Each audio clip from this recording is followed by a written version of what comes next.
ನಮಸ್ಕಾರ ವೀಕ್ಷಕರೇ, ಅನ್ನ ಭಾಗ್ಯದಲ್ಲಿ ಭರ್ಜರಿ ಗುಡ್ ನ್ಯೂಸ್ ಅಂತಾನೆ ಹೇಳ್ಬೋದು. ಸೊ ಜೊತೆಗೆ ನಿಮಗೆ 2 ತಿಂಗಳ ಹಣ ಆದ್ರೂ ಜಮಾ ಆಗ್ತಾ ಇದೆ.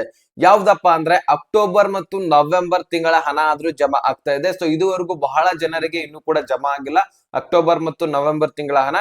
ಸೊ ಈ ಒಂದು ತಿಂಗಳ ಹಣ ಯಾವಾಗ ಜಮಾ ಆಗ್ತಾ ಇದೆ ಅಂದ್ರೆ ಈಗಾಗಲೇ ಜಮಾ ಆಗ್ಲಿಕ್ಕೆ ಪ್ರಾರಂಭವಾಗಿದೆ. ಇವತ್ತು ಕೂಡ ಕೆಲವೊಂದಿಷ್ಟು ಜಿಲ್ಲೆಗಳಿಗೆ ಜಮಾ ಆಗ್ತಾ ಇರುವಂತದ್ದು. ಸೊ ಹಾಗಾದ್ರೆ ಯಾವ ಜಿಲ್ಲೆಗಳಿಗೆ ಜಮಾ ಆಗ್ತಾ ಇದೆ, ಇನ್ನು ಒಂದು ಇಂಪಾರ್ಟೆಂಟ್ ಮಾಹಿತಿ ಹೇಳೋದಾದ್ರೆ, ಬಹಳಷ್ಟು ಜನರು ಕೇಳ್ತಾ ಇದ್ರಿ ಕಮೆಂಟ್ ಅಲ್ಲಿ, ಈ ಒಂದು 10 kg ಅಕ್ಕಿಯನ್ನೇ ಕೊಡ್ತೇವಂತ ಹೇಳ್ತಾ ಇದಾರೆ ರಾಜ್ಯ ಸರ್ಕಾರದವರು, ಅಥವಾ ಪದಾರ್ಥಗಳನ್ನ ಕೊಡ್ತೇವಂತ ಮೊದಲು ಹೇಳಿದ್ರು, ಮತ್ತೆ ಡಿಸಿಷನ್ ಅನ್ನ ಚೇಂಜ್ ಮಾಡಿದ್ರು. ಈಗ ಸದ್ಯಕ್ಕೆ ನಮ್ಗೆ ಅಕ್ಕಿ ಕೊಡ್ತಾರ ಅಂತ ನೀವು ಕೇಳ್ತಾ ಇದ್ರಿ. ಸೊ ಇದ್ರ ಬಗ್ಗೆನೂ ಕೂಡ ಈ ಒಂದು ವಿಡಿಯೋದಲ್ಲಿ ನಾನು ಸಂಪೂರ್ಣವಾಗಿ ತಿಳಿಸ್ಕೊಡ್ತೀನಿ.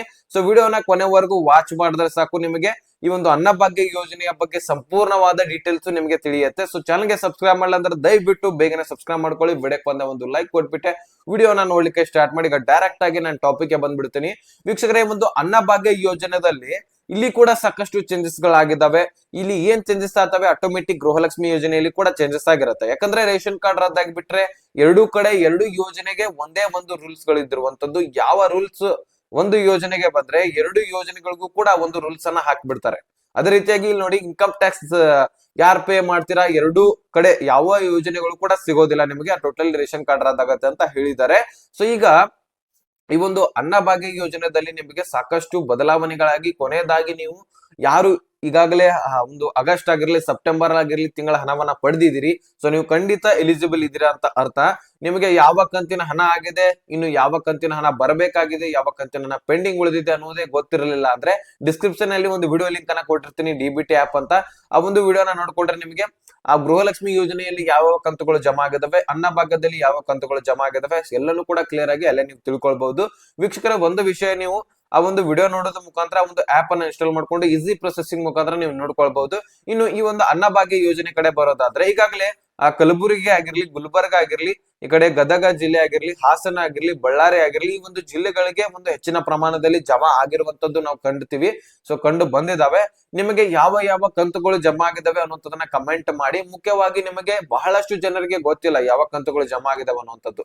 ಯಾಕಂದ್ರೆ ಜೂನ್ ಜುಲೈ ನಂತರ ಈ ಕಡೆ ಏನ್ ಮಾಡಿದಾರೆ ಅಂದ್ರೆ ಒಂದು ಕಂತುಗಳನ್ನ ಹಾಕೋದು, ಒಂದು ಕಂತುಗಳನ್ನ ಬಿಡೋದು, ಈ ರೀತಿ ಆಗಿರುವಂತದ್ದು ನಾವು ಕಂಡಿರ್ತೀವಿ. ಯಾಕಂದ್ರೆ ಬಹಳಷ್ಟು ಜನರು ಕೂಡ ಕಮೆಂಟ್ ಮಾಡಿದ್ರೆ ಅನ್ನಭಾಗ್ಯದಲ್ಲಿ ಒಂದು ಕಂತು ಬರುತ್ತೆ, ಒಂದು ಕಂತು ಬರೋದಿಲ್ಲ. ಈಗ ಒಬ್ಬೊಬ್ಬರಿಗೆ ಬಂದಿದೆ, ಒಬ್ಬೊಬ್ಬರಿಗೆ ಇಲ್ಲ, ಈ ರೀತಿ ಅನ್ನಭಾಗ್ಯ ಯೋಜನೆಯಲ್ಲಿ ಆಗಿದೆ. ಆದ್ರೆ ಗೃಹಲಕ್ಷ್ಮಿ ಯೋಜನೆಯಲ್ಲಿ ಹೇಗಾಗ್ತಾರೆ ಅಂದ್ರೆ, ಒಂದು ಕಂತನ್ನ ಹಾಕಿದ್ರೆ ಸಂಪೂರ್ಣವಾಗಿ ಎಲ್ಲರಿಗೂ ಕೂಡ ಜಮಾ ಆಗುವವರೆಗೂ ಕೂಡ ಖಂಡಿತವಾಗ್ಲೂ ಕ್ಲಿಯರ್ ಆಗಿ ಹಾಕ್ತಾರೆ, ಆಮೇಲೆ ಮತ್ತೊಂದು ಕಂತನ್ನ ಬಿಡುಗಡೆ ಮಾಡ್ತಾರೆ. ಆದ್ರೆ ಇಲ್ಲಿ ಅನ್ನಭಾಗ್ಯ ಯೋಜನೆಯಲ್ಲಿ ಒಂದು ಕಂತ್ ಹಾಕೋದು, ಇನ್ನೊಂದು ಕಂತು ಬಿಡೋದು, ಈ ರೀತಿ ಆಗಿರುವಂತಹ ಕಾರಣಕ್ಕಾಗಿ ಜನರು ತುಂಬಾನೇ ಕನ್ಫ್ಯೂಸ್ ಆಗಿರುವಂತದ್ದು. ಸೊ ಅದಕ್ಕೋಸ್ಕರ DBT ಆಪ್ ಅನ್ನ ಚೆಕ್ ಮಾಡ್ಕೊಳ್ಳಿ ಅಂತ ಹೇಳಿದ್ದೆ. ಚೆಕ್ ಮಾಡ್ಕೊಂಡು ಯಾವ ಕಂತಿನ ಹಣ ಬರಬೇಕಾಗಿದೆ ಕಮೆಂಟ್ ಮುಖಾಂತರ ತಿಳಿಸಿ.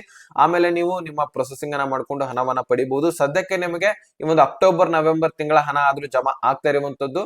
ಈಗಾಗಲೇ ವಿಜಯನಗರ ಜಿಲ್ಲೆ ಆಗಿರ್ಲಿ, ಬೆಳಗಾವಿ ಆಗಿರ್ಲಿ, ಬೆಂಗಳೂರು ನಗರ, ಬೆಂಗಳೂರು ಗ್ರಾಮಾಂತರ, ಕೊಪ್ಪಳ, ಕೊಡಗು, ಹಾಸನ, ಗದಗ, ಈ ಒಂದು ಜಿಲ್ಲೆಗಳಿಗೆ ಇನ್ನೂ ಕೂಡ ಬರಲಿದೆ, ಇನ್ನೂ ಕೂಡ ಬರಬೇಕಾಗಿರುವಂತದ್ದು. ಆದಷ್ಟು ಕೆಲವೊಂದು ಜನರಿಗೆ ಕೂಡ ಜಮಾ ಆಗಿದೆ ಈ ಜಿಲ್ಲೆಯಲ್ಲಿ ಕೂಡ, ಆದ್ರೆ ಪೂರ್ತಿಯಾಗಿ ಜಮಾ ಆಗಿರೋದಿಲ್ಲ. ಒಂದ್ ಸಾರಿ ಜಮಾ ಮಾಡ್ಲಿಕ್ಕೆ ಟ್ರೈ ಮಾಡಿದ್ರೆ ಒಂದು 10-15 ಜಿಲ್ಲೆಗಳನ್ನ ತೆಗೆದುಕೊಂಡ್ರೆ ಅಲ್ಲಿರುವಂತಹ ಫಲಾನುಭವಿಗಳಿಗೆ ಒಂದು 15,000-20,000 ಫಲಾನುಭವಿಗಳಿಗೆ ಮಾತ್ರ ಜಮಾ ಮಾಡ್ತಾರೆ. ಸೊ ಆಮೇಲೆ ಹಂತ ಹಂತವಾಗಿ ಜಮಾ ಮಾಡ್ತಾ ಹೋಗ್ತಾರೆ. ಈ ರೀತಿ ಇಲ್ಲಿ ಈ ಒಂದು ಅನ್ನಭಾಗ್ಯ ಯೋಜನೆಯಲ್ಲಿ ನಿಮಗೆ ಪ್ರೊಸೆಸಿಂಗ್ ನಡೀತಾ ಇರುತ್ತೆ. ಇನ್ನು ಗುಡ್ ನ್ಯೂಸ್ ಗಳು ಹೇಳೋದಾದ್ರೆ, ಇನ್ನು ಅಕ್ಕಿ ಕೊಡುವಂತಹ ಚಾನ್ಸಸ್ ಅಂತ ನೀವು ಕೇಳಿದ್ರಿ.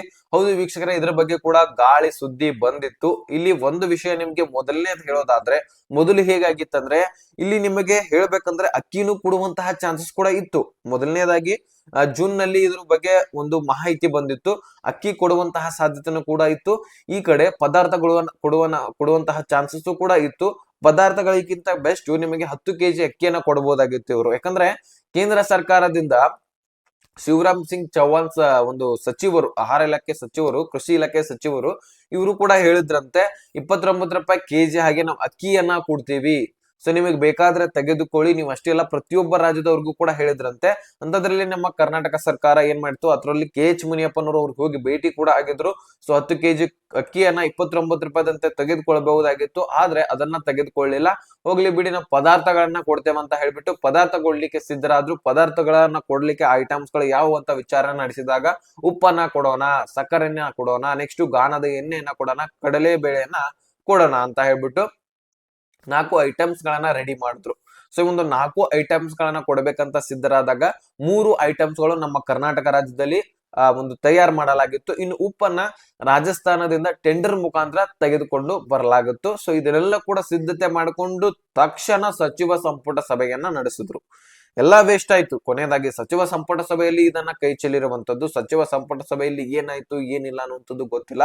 ಎಲ್ಲ ಸಚಿವರು ಏನ್ ಮಾತಾಡಿದ್ರು ಅನ್ನೋದು ಗೊತ್ತಿಲ್ಲ. ಕೊನೆಯದಾಗಿ ಒಂದು ನಿರ್ಧಾರ ಹೊರಗೆ ಬಂತು. ಈ ಒಂದು ಏನ್ ಮೊದಲು ಕೊಡ್ತಾ ಇದ್ವಲ್ಲ 5 kg ಅಕ್ಕಿ, 5 kg ಅಕ್ಕಿಯ ಬದಲಾಗಿ ಹಣ, ಸೊ ಇದನ್ನೇ ನಾವು ಕೊಡ್ತೇವೆ ಅಂತ ಹೇಳ್ಬಿಟ್ಟು ನಿರ್ಧರಿಸಿದ್ರು. ಆ ಒಂದು ಪದಾರ್ಥಗಳನ್ನ 93% ಫಲಾನುಭವಿಗಳು, ಸುಮಾರು 93%, 50-50 ಅಲ್ಲ, 60-70 ಅಥವಾ 80 ಅಲ್ಲ, 93% ಫಲಾನುಭವಿಗಳು ಬರೀ ನಮಗೆ ಪದಾರ್ಥಗಳನ್ನ ಕೊಡಿ ಅಥವಾ ಅಕ್ಕಿಯನ್ನ ಕೊಡಿ, ಹಣ ಬೇಡ ಅಂತ ತಿರಸ್ಕರಿಸಿದ್ರು. ಆದ್ರೂ ಸಹಿತ ಸರ್ಕಾರ ಇದನ್ನ ಹೊರತುಪಡಿಸಿ, ಅಂದ್ರೆ ಸರ್ಕಾರಕ್ಕೆ ಏನ್ ಲಾಸ್ ಇಲ್ಲ, ಜನರ ಬೇಡಿಕೆ ಎಲ್ಲನೂ ಕೂಡ ಈಡೇರಿಸಬೇಕಂತೇನಿಲ್ಲ. ಆದ್ರೆ ಇದರಿಂದ ಏನ್ ಸರ್ಕಾರಕ್ಕೆ ಅಷ್ಟೊಂದು ಲಾಸ್ ಇಲ್ಲ. ಅದಕ್ಕೋಸ್ಕರ ಇದನ್ನ ಕೊಟ್ಟಿದ್ರೆ ಒಳ್ಳೇದಿತ್ತು. ಪದಾರ್ಥಗಳನ್ನ ಅಥವಾ ಅಕ್ಕಿಯನ್ನ ಟೋಟಲ್ ಆಗಿ 10 kg ಕೊಟ್ಟಿದ್ರೆ ಒಳ್ಳೇದಿತ್ತು. ಒಬ್ಬೊಬ್ಬರಿಗೆ ಅಕ್ಕಿನೇ ಸಾಲ್ತಾ ಇಲ್ಲ, ಹೌದಲ್ವಾ? ಅದಕ್ಕೋಸ್ಕರ ಟೋಟಲಿ 10 kg ಅಕ್ಕಿ ಕೊಟ್ಟಿದ್ರೆ ನಡೀತಾ ಇತ್ತು. ಇದನ್ನೆಲ್ಲ ಹೊರತುಪಡಿಸಿ ಪದಾರ್ಥಗಳನ್ನ ಕೊಡ್ಲಿಕ್ಕೆ ಸಿದ್ಧರಾಗಿದ್ರು. ಅದನ್ನು ಕೂಡ ಒಂದು ಕೈ ಚೆಲ್ಲಿ ನೆಕ್ಸ್ಟ್ ಕೊನೆಯದಾಗಿ ನಾವು 5 kg ಅಕ್ಕಿ, 5 kg ಬದಲಾಗಿ ಹಣವನ್ನ ಕೊಡ್ತೇವೆ ಅಂತ ಹೇಳಿದ್ರು. ಸೊ ಅದನ್ನ ಸರಿಯಾಗಿ ಹಾಕ್ಲಿಲ್ಲ. ಈಗ ನೋಡಿ, ಒಂದ್ ತಿಂಗಳದ್ ಹಾಕೋದು, ಒಂದ್ ತಿಂಗಳದ್ ಬಿಡೋದು. ಜನರಿಂದ ಕಮೆಂಟ್ಸ್ ಗಳು ಏನ್ ಬಂದು ಅಂದ್ರೆ ಜಿಮೇಲ್ ಮುಖಾಂತರ ಸಹಿತ ನನಗೆ ತಿಳಿಸಿದ್ದಾರೆ. ಏನಪ್ಪಾ ಅಂದ್ರೆ 1 kg, ಈಗ ನೋಡಿ, ಹಣ ಹಾಕೋದಾದ್ರೆ 1 ತಿಂಗಳದ್ ಹಾಕ್ತಾರೆ, ಇನ್ನೊಂದ್ ತಿಂಗಳದ್ ಬಿಡ್ತಾರೆ. ಆದ್ರೆ ಪದಾರ್ಥಗಳನ್ನ ಕೊಡೋದಾದ್ರೆ ಅಥವಾ ಅಕ್ಕಿಯನ್ನ ಕೊಡೋದಾದ್ರೆ ಡೈರೆಕ್ಟ್ ಆಗಿ ನಮಗೆ ಕೈಯಲ್ಲಿ ಸಿಗತ್ತೆ. ಈ ಕಡೆ ಹಣ ಕೊಡೋದಾದ್ರೆ 1 ತಿಂಗಳದ್ ಹಾಕ್ಬೋದು, 1 ತಿಂಗಳು ಬಿಡಬಹುದು. ಹೀಗಾಗಿ ಸರ್ಕಾರಕ್ಕೆ ಇದರಿಂದ ಹೆಚ್ಚಾಗಿ ಅನುಕೂಲ, ಸರ್ಕಾರ ಇದರಿಂದ ಬಚಾವ್ ಕೂಡ ಆಗ್ಬಹುದು ಅಂತ ಹೇಳ್ಬಿಟ್ಟು ಈ ರೀತಿ ಕಮೆಂಟ್ಸ್ ಗಳು ಕೂಡ ಬಂದಿದ್ವು ಸಾಕಷ್ಟು. ಅಥವಾ ಬಿಜೆಪಿ ನಾಯಕರಿಂದ ಇದ್ರ ಬಗ್ಗೆ ಹೇಳಿಕೆಗಳು ಕೂಡ ಬಂದಿದ್ವು. ಸೊ ಪದಾರ್ಥಗಳನ್ನ ಕೊಟ್ಟಿದ್ರೆ ಒಳ್ಳೇದಾ ಅಥವಾ ಹಣ ಬೇಕಾ ಅಥವಾ ಅಕ್ಕಿ ಬೇಕಾ ಅನ್ನುವಂಥದ್ದನ್ನ ಕಮೆಂಟ್ ಮುಖಾಂತರ ತಿಳಿಸಿ. ಸೊ ನಮ್ಮ ಅನಿಸಿಕೆ ಹೇಳೋದಾದ್ರೆ, ಒಂದು 5 kg ಅಕ್ಕಿ, ಇನ್ನು 5 kg ಬದಲಾಗಿ ಪದಾರ್ಥಗಳನ್ನ ಕೊಟ್ಟಿದ್ರೆ ನಡೆಯುತ್ತೆ. ಓಕೆನಾ? ಸೊ ಇನ್ನು ಟೋಟಲಿ 10 kg ಅಕ್ಕಿ ಕೊಟ್ಟಿದ್ರೆ ನಡೆಯುತ್ತೆ, ನಮ್ಮ ಅಭಿಪ್ರಾಯ ಇದು. ಸೊ ನೆಕ್ಸ್ಟ್ ಹಣ ಬೇಡ ಅನ್ನುವಂತಹದ್ದು ನಮ್ಮ ಅಭಿಪ್ರಾಯ. ಯಾಕಂದ್ರೆ ಹಣ 1 ತಿಂಗಳದ್ದು ಸಿಗತ್ತೆ, ಇನ್ನೊಂದ್ ತಿಂಗಳದ್ದು ಸಿಗೋದಿಲ್ಲ. ಒಬ್ಬೊಬ್ಬರಿಗೆ ಸಿಗತ್ತೆ, ಒಬ್ಬೊಬ್ಬರಿಗೆ ಸಿಗೋದಿಲ್ಲ. ಅಂತದ್ರಲ್ಲಿ ಒಬ್ಬೊಬ್ರು ಎಲಿಜಿಬಲ್ ಇದ್ರು ಸಹಿತ ಸಿಗೋದಿಲ್ಲ. ಅದು ಮತ್ತಷ್ಟು ತೊಂದರೆಗೀಡು. ಸೊ ಹೀಗಾಗಿ ನಮ್ಗೆ ಕೈಯಲ್ಲಿನೇ ಡೈರೆಕ್ಟ್ ಆಗಿ ಸಿಗತ್ತೆ ಅಂತಾರೆ ಕಳ್ಕೊಳ್ಳೋದಕ್ಕೆ ಈ ಒಂದು ಪದಾರ್ಥಗಳನ್ನ ಕೊಡೋದು ಒಳ್ಳೇದು, ಅಥವಾ ಅಕ್ಕಿಯನ್ನ 10 kg ಕೊಡೋದು ಒಳ್ಳೇದು ಅಂತ ನಮ್ಮ ಅನಿಸಿಕೆ ಆಗಿರುತ್ತೆ. ಸೊ ನಿಮ್ಮ ಅನಿಸಿಕೆ ಏನು ಅನ್ನೋಂಥದ್ದನ್ನ ಕಮೆಂಟ್ ಮುಖಾಂತರ ತಿಳಿಸಿ. ನೋಡಿ, ಒಂದು ಅನ್ನಭಾಗ್ಯ ಯೋಜನೆಯಲ್ಲಿ ಇಷ್ಟು ಅಪ್ಡೇಟ್ಸ್ ಇತ್ತು. ಈಗ ಕೊನೆಯದಾಗಿ ಅಕ್ಕಿ ಕೊಡುವುದೇವೆ ಅಂತ ಹೇಳ್ಬಿಟ್ಟು ಒಂದು ಅಪ್ಡೇಟ್ ಗಳು ಬಂದಿದ್ದಾವೆ. ಸೊ ನೋಡೋಣ, ನಾವು ವೇಟ್ ಮಾಡಿ ಸಚಿವ ಸಂಪುಟ ಸಭೆಯಲ್ಲಿ ಏನ್ ನಿರ್ಧಾರವನ್ನ ಕೈಗೊಳ್ತಾರೆ. ಈಗ ಸಚಿವ ಸಂಪುಟ ಸಭೆಯನ್ನ ನಡೆಸುವರಿದ್ದಾರೆ. ಸೊ ಅದರಲ್ಲಿ ಏನ್ ನಿರ್ಧಾರವನ್ನ ಕೈಗೊಳ್ತಾರೆ, ಸೊ ಆಗ ನಮಗೆ ಇದ್ರ ಬಗ್ಗೆ ಡಿಸಿಷನ್ ಗೊತ್ತಾಗ್ಬಿಡುತ್ತೆ. ಸೊ ಅವಾಗ ನಿಮ್ಗೆ ಮತ್ತೊಂದು ವಿಡಿಯೋದಲ್ಲಿ ಕ್ಲಿಯರ್ ಆಗಿ ತಿಳಿಸ್ಕೊಟ್ಬಿಡ್ತೀನಿ. ಸೊ ನೋಡೋಣ, ವೇಟ್ ಮಾಡಿ, ಇನ್ನೊಂದು ವಾರ ಅದರಲ್ಲಿ ನಮ್ಗೆ ಮಾಹಿತಿ ಸಿಗುತ್ತೆ, ಅವಾಗ ನಾನು ನಿಮ್ಗೆ ತಿಳಿಸ್ಕೊಡ್ತೀನಿ. ಸೊ ಇಷ್ಟು ಅಪ್ಡೇಟ್ ತಿಳಿಸ್ಕೊಡ್ಬೇಕಾಗಿತ್ತು, ತಿಳಿಸ್ಕೊಟ್ಟಿದ್ದೆ. ಅರ್ಥ ಆಗಿದ್ರೆ ಲೈಕ್ ಮಾಡಿ, ನಿಮ್ಮ ಸ್ನೇಹಿತರಿಗೆ ಶೇರ್ ಮಾಡಿ, ಸಬ್ಸ್ಕ್ರೈಬ್ ಮಾಡಂತ ಹೇಳ್ತಾ ಮುಂದಿನ ಮಾಹಿತಿ ಸಿಗೋಣ. ಅಲ್ಲಿ ತನಕ ಬಾಯ್ ಬೇಡಿಕೆ ಫ್ರೆಂಡ್ಸ್.